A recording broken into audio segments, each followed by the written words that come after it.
എപ്പിസോഡിന്റെ opening സീനിൽ നമ്മുടെ ആൾക്കാരാണെങ്കിൽ ആ ബിസ്ക്കറ്റ് റൂമിലേക്ക് വന്നിരിക്കുകയാണ്. അവിടെയാണെങ്കിൽ ജയന്റ് സൈസിലുള്ള കുട്ടികള്, ചെറിയ സൈസിലുള്ള കുട്ടികള്, മീഡിയം കുട്ടികള്, അങ്ങനെ എല്ലാ തരത്തിലുള്ള കുട്ടികളും അവിടെ അങ്ങനെ നിരന്നു നിൽക്കും. നമ്മുടെ ആൾക്കാർക്ക് എന്താ പറയണ്ടേ, എന്താ ചെയ്യേണ്ടെന്ന് അറിയില്ല. ഒരുപക്ഷെ ഇവറ്റകളെല്ലാം മോൺസ്റ്റേഴ്സ് ആയിരിക്കുമെന്ന് പറഞ്ഞ് നമ്മുടെ ആൾക്കാർ പരസ്പരം നോക്കും. പക്ഷെ അവർ മോൺസ്റ്റേഴ്സ് ഒന്നും അല്ല, സാധാരണ കുട്ടികൾ തന്നെയാണ്. കുട്ടികളാണെങ്കിൽ നിങ്ങൾ ആരാണ്, നിങ്ങൾക്ക് എന്ത് വേണം, എന്തിനാ ഇവിടേക്ക് വന്നേ എന്നുള്ള ഒരുപാട് ചോദ്യങ്ങൾ ചോദിക്കും. കുഞ്ഞുങ്ങളാണെങ്കിൽ ഇപ്പൊ ഫ്രാങ്കിയെ ശ്രദ്ധിക്കും. അവർക്ക് മനസ്സിലാവും ഫ്രാങ്കി ഒരു റോബോട്ടാണെന്ന്. സന്തോഷത്തിൽ ആ കുഞ്ഞുങ്ങൾ തുള്ളിച്ചാടും. റോബോട്ട് റോബോട്ട് എന്നൊക്കെ പറഞ്ഞ് വണ്ടിയൊക്കെ ഓടിച്ചു കൊണ്ടുവന്ന് ഫ്രാങ്കിക്ക് ചുറ്റും വട്ടം കറങ്ങും. ഇതൊക്കെ കാണുമ്പോൾ കുഞ്ഞു മനസ്സുള്ള ഫ്രാങ്കിക്കും ഒരുപാട് സന്തോഷം. അവനും വ്യത്യസ്തങ്ങളായ പോസുകളൊക്കെ കാണിച്ച് അവരെ സന്തോഷിപ്പിക്കും.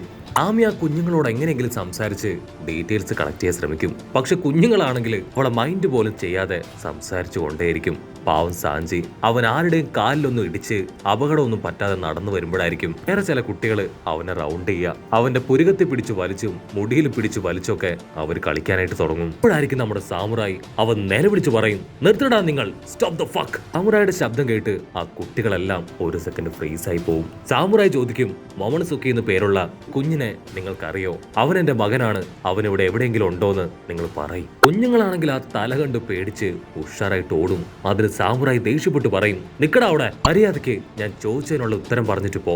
നമ്മുടെ ആൾക്കാർക്കാണെങ്കിൽ ഇവരുടെ സംസാരം അത് തീരെ ഇഷ്ടാവില്ല. അവരാണെങ്കിൽ അവനോട് കുഞ്ഞുങ്ങളോട് സ്നേഹത്തിലും സമാധാനത്തിലും സംസാരിക്കാനായിട്ട് പറയും. കട്ട് ചെയ്ത ഇപ്പൊ ആ വില്ലന്മാര് അവരാണെങ്കിൽ നമ്മുടെ ആൾക്കാരെ ഫോളോ ചെയ്ത് ആ ബിസ്ക്കറ്റ് റൂമിലേക്ക് എത്തിക്കഴിഞ്ഞു. വില്ലന്മാര് വരുന്നുണ്ടെന്ന് മനസ്സിലാക്കിയ നമ്മുടെ ആൾക്കാര് ഇപ്പൊ ഉഷാറായിട്ട് ഓടുകയാണ്. നമ്മുടെ ആൾക്കാരെ കണ്ട കുഞ്ഞുങ്ങളും ചറപറ ഓടും. ഇവിടെ സാമുറായി ആണെങ്കിൽ വീണ്ടും വീണ്ടും ഒച്ച വെച്ച് അവന്റെ മകനെ കുറിച്ച് ചോദിച്ചുകൊണ്ടേയിരിക്കും. അത് കേട്ട് നാമി അവന്റെ തലയ്ക്കൊരു ഒറ്റ അടി കൊടുത്ത് മിണ്ടാതിരിക്കാൻ പറയും. ഇവിടെ ആ വില്ലന്മാരാണെങ്കിൽ ഗണ്ണൊക്കെ പോയിന്റ് ചെയ്ത് നമ്മുടെ ആൾക്കാരെ ഷൂട്ട് ചെയ്യാൻ തയ്യാറാവും. പക്ഷെ കുട്ടികളാണെങ്കിൽ റൂമിലൂടെ ചറപറ ഓടുന്നോണ്ട് തന്നെ അവർക്ക് കറക്റ്റായിട്ട് ഫോക്കസ് ചെയ്യാൻ പറ്റില്ല. ആ കുട്ടികൾക്ക് ഒരു പോറല് പോലും ഏൽക്കാൻ പാടില്ല എന്ന് അവരുടെ മാസ്റ്റർ പറഞ്ഞിട്ടുണ്ട്. അവിടുന്ന് അങ്ങനെ സീൻ കട്ട് ചെയ്ത് ഇപ്പൊ ലൂഫി ആ ടീമിനെ കാണിക്കും. അവരാണെങ്കിൽ കഷ്ടപ്പെട്ട് ബുദ്ധിമുട്ടി ആ ലേക്ക് സൈഡിലെത്തി. പക്ഷെ ലേക്ക് കടക്കാൻ അവരുടെ കയ്യില് കപ്പലോ ബോട്ടോ അങ്ങനെ ഒന്നുമില്ല. ലേക്കിന്റെ ഒരു ഭാഗം കത്തി എരിയുന്നു, മറ്റു ചില ഭാഗങ്ങളിൽ ഐസും. അവരുടെ ടീമിലാണെങ്കിൽ ലൂഫിക്കും റോബിനും അവർക്ക് രണ്ടുപേർക്കും വെള്ളത്തിലൂടെ നീന്താനും പറ്റില്ല. ഒസോപ്പ് അല്പനേരം കൂലങ്കക്ഷായിട്ട് ആലോചിക്കും. അതിനുശേഷം ഒരു സീഡ് ആ വെള്ളത്തിലേക്ക് അടിച്ച് തെറിപ്പിക്കും. അതൊരു ബനാനയുടെ സൈസിലുള്ള ഒരു കുഞ്ഞു ബോട്ടായിട്ട് മാറും. നമ്മുടെ ആൾക്കാർ ഉടനെ അതിലേക്ക് കയറുകയാണ്. അവര് ബോട്ട് മുൻപോട്ടേക്ക് കൊണ്ടുപോകും. ലൂഫി ആയിരിക്കും മുൻപിലിരുന്ന് അമരക്കാരനായിട്ട് സ്റ്റൈലും പോസൊക്കെ ഇട്ട് ബോട്ട് നിയന്ത്രിക്കുക. പക്ഷെ അവിടെയാണെങ്കിൽ ഭയങ്കര കാറ്റ്, അവനെ കൊണ്ട് ബോട്ട് കൺട്രോൾ ചെയ്യാൻ പറ്റില്ല. ഉടനെ ആ വില്ലൻ താടിക്കാരൻ അവനാണെങ്കിൽ ആ ലേക്കിന്റെ അടുത്തേക്ക് ഓടി വന്ന് വലിയൊരു പാറക്കല്ലെടുക്കും. ഒരു കാരണവശാലും ഞാൻ നിങ്ങളെ രക്ഷപ്പെടാൻ അനുവദിക്കില്ല എന്ന് പറഞ്ഞ് അവൻ ആ പാറക്കല്ലെടുത്ത് നമ്മുടെ ആൾക്കാർക്ക് നേരെ വലിച്ചെറിയും. അത് ജസ്റ്റ് മിസ്സിന് ബോട്ടിന് അടുത്ത് വന്ന് വീഴും. പക്ഷെ എന്താ, അത് വന്ന് വീണ വീഴ്ചയിൽ ഇപ്പൊ ബോട്ട് അങ്ങനെ ആടി ഒലയാണ്. ആടിക്കാരനാണെങ്കിൽ ഇപ്പൊ വലിയൊരു മൈക്ക് കയ്യിലെടുക്കും. അതിനുശേഷം വിളിച്ചു പറയും, ബോസ് അവരെന്റെ കയ്യിൽ നിന്ന് രക്ഷപ്പെട്ടു, ലേക്കിലൂടെ അവിടേക്ക് വന്നുകൊണ്ടിരിക്കുകയാണ്. അത് കേട്ട് നമ്മുടെ ആൾക്കാർ ഷോക്കാവും. എന്ത്, ബോസോ? അപ്പോ ഇവന് ബോസും വേറെ സബോർഡിനേറ്റ്സും ഒക്കെ ഉണ്ട്. അപ്പൊ അതേസമയം ഓപ്പോസിറ്റ് സൈഡില് ഇപ്പോ വലിയ ഭീകര രൂപങ്ങള് നമ്മുടെ ആൾക്കാരെ അറ്റാക്ക് ചെയ്യാൻ വമ്പൻ ആയുധങ്ങളൊക്കെ എടുത്ത് റെഡിയായി നിന്ന് കഴിഞ്ഞു. മറ്റൊരു ഭാഗത്ത് ആ കുഞ്ഞുങ്ങള് അവരാണെങ്കിൽ ഇപ്പൊ ഫ്രാങ്കിയോട് ഹെൽപ്പ് ചോദിക്കും. നിങ്ങൾക്ക് ബുദ്ധിമുട്ടില്ലെങ്കിൽ നിങ്ങളുടെ കപ്പലില് ഞങ്ങളെ കൂടെ കൊണ്ടുപോയി കൂടെ?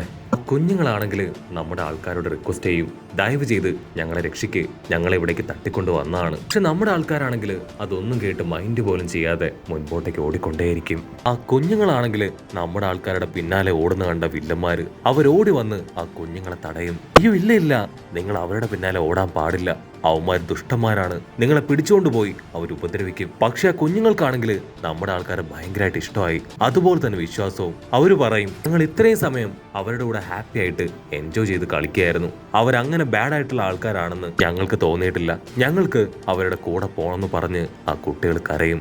കാര്യം വഷളാവെന്ന് മനസ്സിലാക്കിയ ആ വില്ലന്മാര് അവര് വീണ്ടും ഒരുപാട് സ്നേഹമൊക്കെ കാണിച്ച് ആ കുഞ്ഞുങ്ങളോട് പറയും, അവര് നിങ്ങളെ പറ്റിച്ചുകൊണ്ടിരിക്കുകയാണ്, കറക്കിയെടുത്ത് ഇവിടുന്ന് കൊണ്ടുപോകാനായിരുന്നു അവരുടെ ശ്രമം.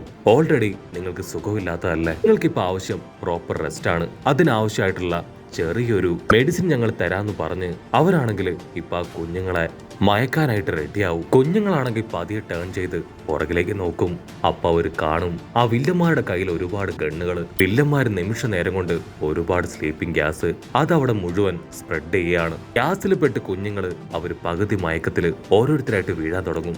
മയങ്ങി വീഴാത്ത കുഞ്ഞുങ്ങള് അവര് പതിഞ്ഞ സൗണ്ടില് നമ്മുടെ ആൾക്കാരെ നോക്കി നിലവിളിക്കും, പ്ലീസ് ഞങ്ങളെ കൂടെ കൊണ്ടുപോ, ഞങ്ങൾക്ക് ഞങ്ങളുടെ വീട്ടിലേക്ക് പോകണം. അധികം വൈകാതെ തന്നെ എല്ലാ കുഞ്ഞുങ്ങളും ബോധം കെട്ട് താഴേക്ക് വീഴും. നമ്മുടെ ആൾക്കാരാണെങ്കിൽ അവിടുന്ന് ഓടി രക്ഷപ്പെടും. പക്ഷെ ചില കുഞ്ഞുങ്ങളാണെങ്കിൽ അപ്പോഴും ബോധം പോവാതെ നമ്മുടെ ആൾക്കാരുടെ പിന്നാലെ ഓടുകയാണ്. വില്ലന്മാരാണെങ്കിൽ ദേഷ്യപ്പെട്ട് പറയും, നിക്കടാ അവിടെ, ഇവിടെ പിന്നാലെ പോവാൻ പാടില്ല എന്ന് നിങ്ങളോട് പറഞ്ഞില്ലേ. ഇവിടെ നാമിക്കാണെങ്കിൽ എന്താ ചെയ്യേണ്ടതെന്ന് അറിയില്ല. അവൾ നിസ്സഹായായി പുറകിലേക്ക് നോക്കും. കുഞ്ഞുങ്ങളെല്ലാം കരഞ്ഞുകൊണ്ട് ഇപ്പോഴും അവരുടെ പിന്നാലെ തന്നെയുണ്ട്. അവൾ നിന്നാൽ ആ വില്ലന്മാരുടെ സ്ലീപ്പിംഗ് ഗ്യാസിൽ പെട്ട് അവരും ട്രാപ്പിൽ വീണു പോവും. സോ ഇപ്പൊ എനിക്ക് ഒന്നും ചെയ്യാൻ കഴിയില്ല എന്ന് പറഞ്ഞ് നാമി തിരിഞ്ഞോടും. കുഞ്ഞുങ്ങളാണെങ്കിൽ അപ്പോഴും പ്രതീക്ഷ കൈവിടാതെ നമ്മുടെ ആൾക്കാരുടെ പിന്നാലെ ഓടുകയാണ്. ചോപ്പറിനാണെങ്കിൽ ഇത് കണ്ട് കുറച്ച് വിഷമമാവും. അവൻ ഫ്രാങ്കിയോട് പറയും, നമുക്ക് അവരെ കൂടെ രക്ഷിച്ചൂടെ. അതിന് ഫ്രാങ്കി, നീ എന്താ ഈ പറയണേ, ഈ ഒരു അവസ്ഥയിൽ നമുക്ക് അവരെ രക്ഷപ്പെടുത്താനാവില്ല. അതിൽ ചില കുഞ്ഞുങ്ങളുടെ സൈസ് നീ കണ്ടില്ലേ, വളരെ വലുതാണ്. ഇത്രയും ബാഡ് ആയിട്ടുള്ള ഒരു സർക്കംസ്റ്റാൻസിൽ നമ്മളെങ്ങനെ അവർ രക്ഷപ്പെടുത്തും. ഒരുപാട് ദൂരെ ഓടി തളർന്ന് ആ കുഞ്ഞുങ്ങൾ വിളിച്ചു പറയും, ഇപ്പൊ അല്ലെങ്കിലും പിന്നീട് എപ്പോഴെങ്കിലും വന്ന് ഞങ്ങളെ രക്ഷിക്കണേന്ന് പറഞ്ഞ് അവർ കരയും. ഫ്രാങ്കിക്കാണെങ്കിൽ അത് കേട്ട് പിടിച്ചു നിൽക്കാനാവില്ല.